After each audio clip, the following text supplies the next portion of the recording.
योगा वाले बच्चे तैयार हैं, उसके बाद में जीवनी सभी जो कार्यक्रम है वो बच्चे फटाफट तैयार हो। योगा वाले बच्चे और साथ में जो नेक्स्ट कार्यक्रम है जीवनी सड़ी। हमारे लोकप्रिय ऊर्जावान स्काउट एंड गाइड लोकप्रिय विधायक नवलगढ़ श्रीमान विक्रम सिंह जी जाखड़ आज हमारे बीच पीएम श्री राजकीय उच्च माध्यमिक विद्यालय परशुरामपुरा में हम सबको आशीर्वाद देने के लिए हमारे बीच पहुंचे हैं।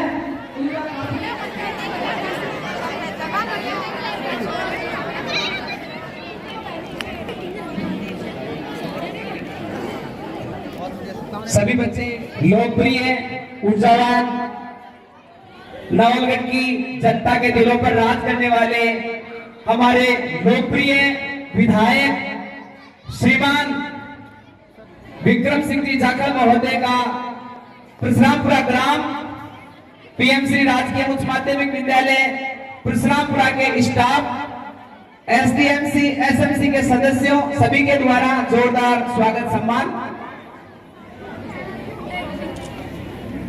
विधायक साहब का साफा माला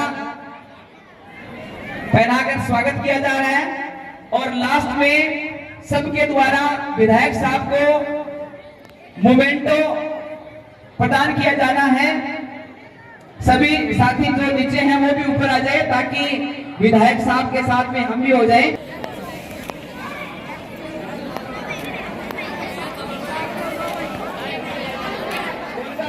पूरी टीम यहाँ है तो हम चाहेंगे कि एक बार साफा माला और मोमेंटो के माध्यम से हमेशा विद्यालय परिवार में आगे रहने वाले विद्यालय को मजबूत बनाने वाले सरपंच साहब का भी माला साफा मोमेंटो के माध्यम से स्वागत अभिनंदन किया जाए।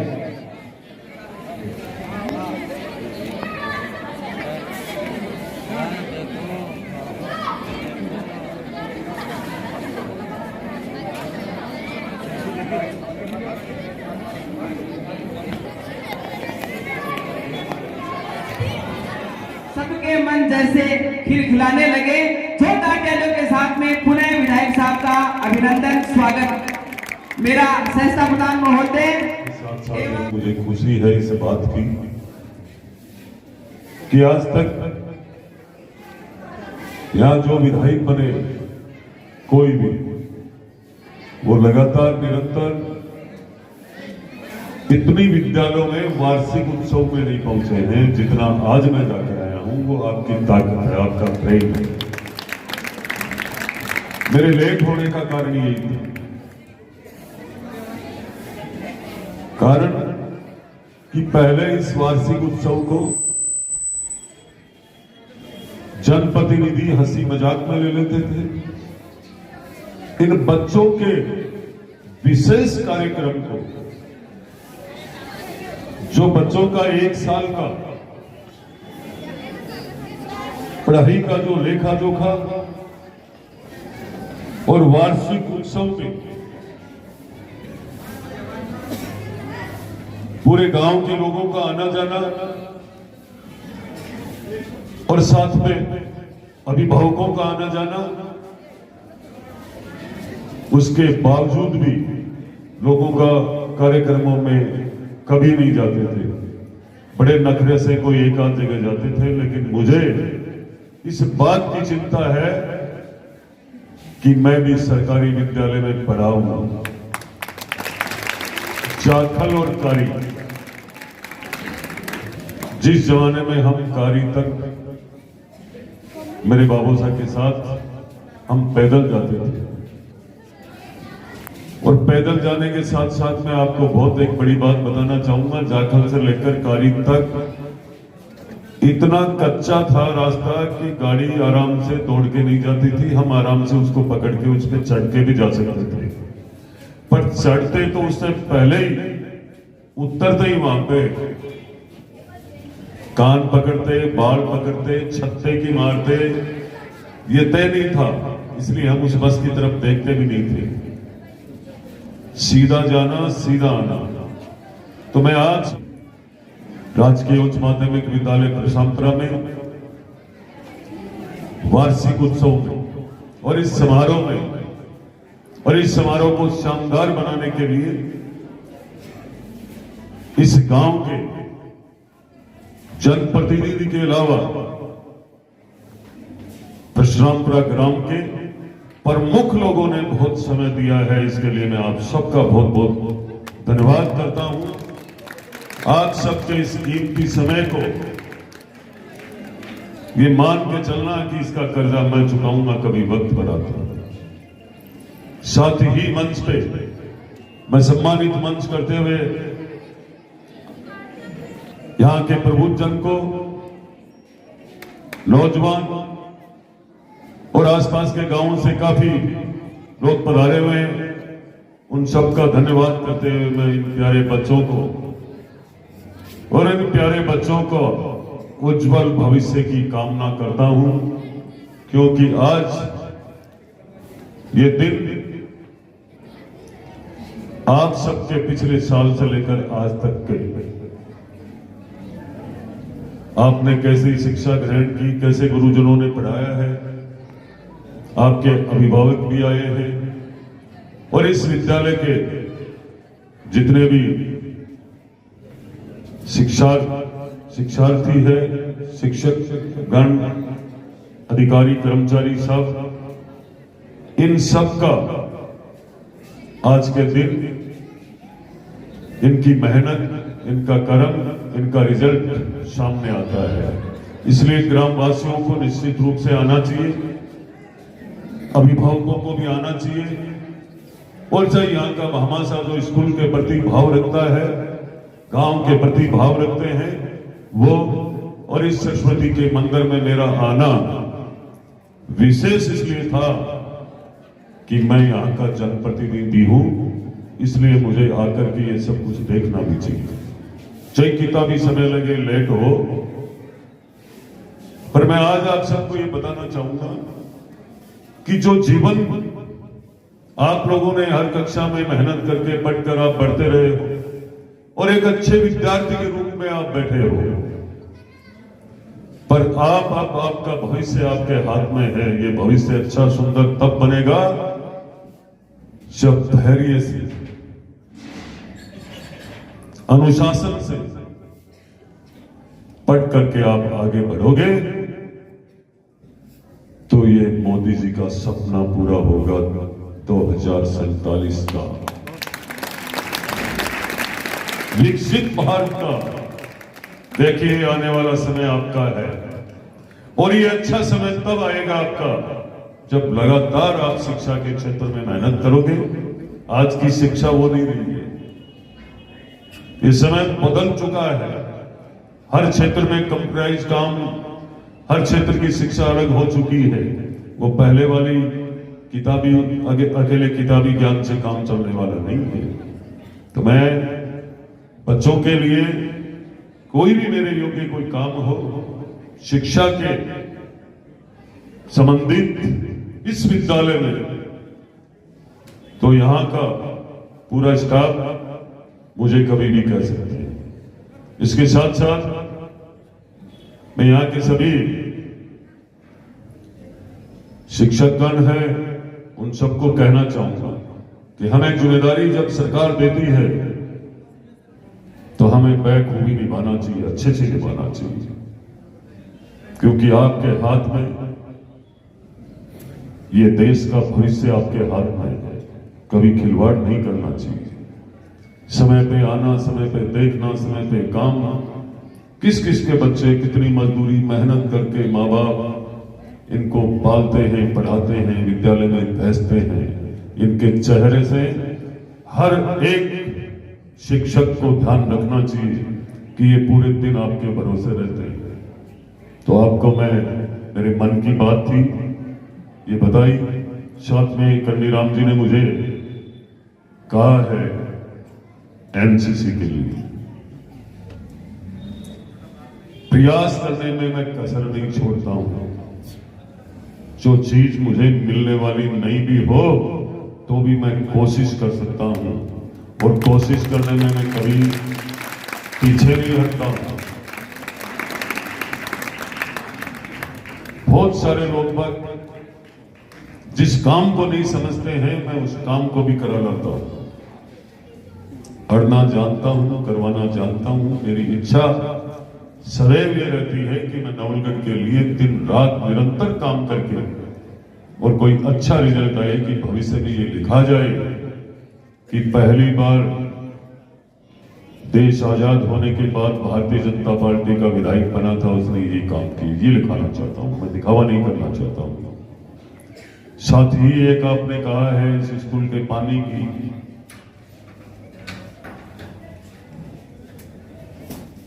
जिस गांव का विकास तब होता है उस गांव के सब लोग मन से एकदम सफेद हो।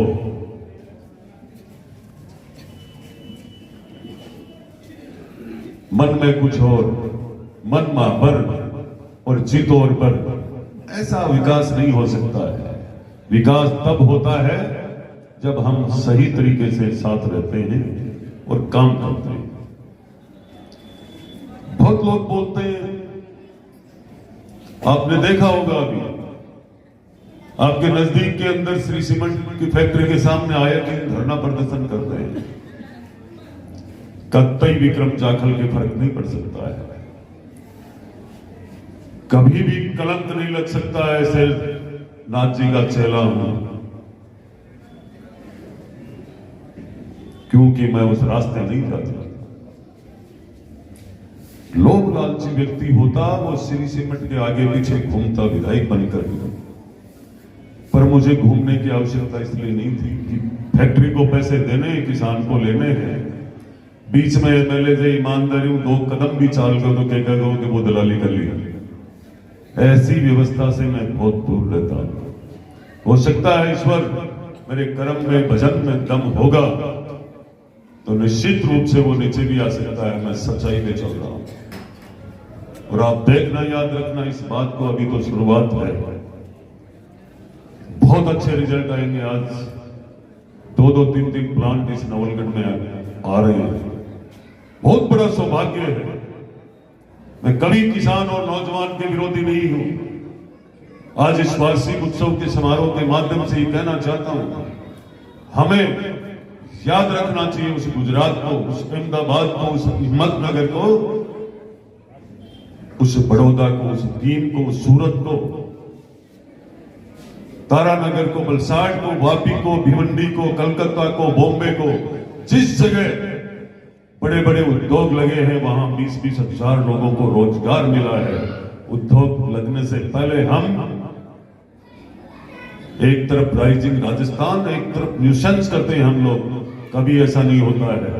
जब राइजिंग राजस्थान इस बात की आ रही है कि लोग घर बैठे लगा के रखते हैं कि जाओ बैठे सीख।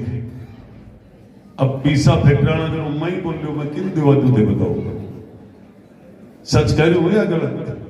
देखो कदे मन भी गेट के कन। मैं कहता हूं नौजवानों को, जिद्दी मत करो, वक्त में आपको रोजगार मिलेगा और अच्छा मिलेगा। आ रहा है वो वक्त। मैंने आप सबका समय बहुत ज्यादा ले लिया, पर मैं सरपंच साहब आपके बताए हुए सभी कामों में मैं पूरा ध्यान दूंगा और ध्यान के साथ इस पे पूरी मेहनत करूंगा। कोशिश से बहुत कुछ हो जाता है।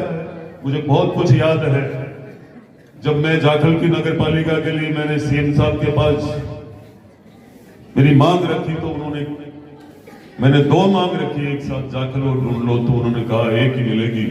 प्रदेश में साथ दे रहे हैं, 2 कैसे दे देंगे आप लोग?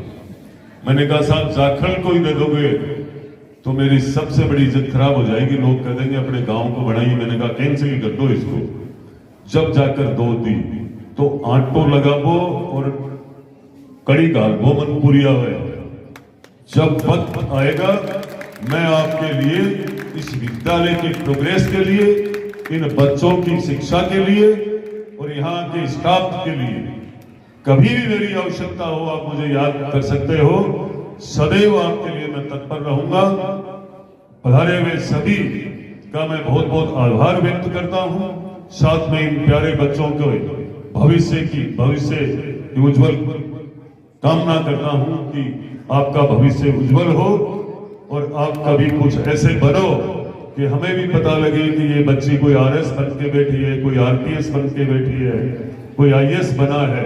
क्योंकि बनना तो सब एक समय आपके सामने मैं आज बोल रहा हूँ, हम भी इसी तरीके ऐसे ही आपकी तरह बैठते थे, आज विदाई गए, कभी आप भी कुछ बनोगे।